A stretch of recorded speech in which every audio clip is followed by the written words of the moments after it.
ભરૂચના અંકલેશ્વરમાં પાર્ક કરેલા કન્ટેનરમાં ભીષણ આગ લાગી છે. કન્ટેનરમાં કેમિકલ ભરેલું હોવાથી અફરાતફરીનો માહોલ જોવા મળી રહ્યો છે. ભીષણ આગને પગલે આસપાસના વિસ્તારોમાં નાસભાગ મચી ગઈ છે.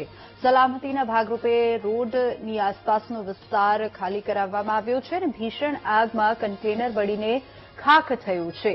તો ફાયર વિભાગે ભારે જહેમત પછી આગ પર કાબુ મેળવ્યો છે અને આગની ઘટનામાં સદનસીબે મોટી જાનહાનિ ટળી.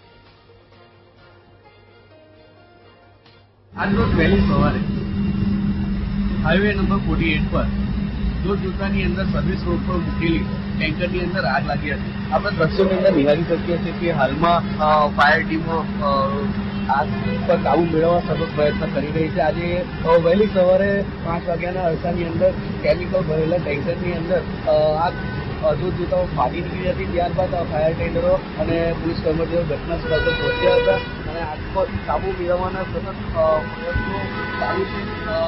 આ આગની ઘટનાને લીધે એને 48 પર ટ્રાફિક જામની સમસ્યા ઉદ્ભવી છે. ગૌરવ પટેલ,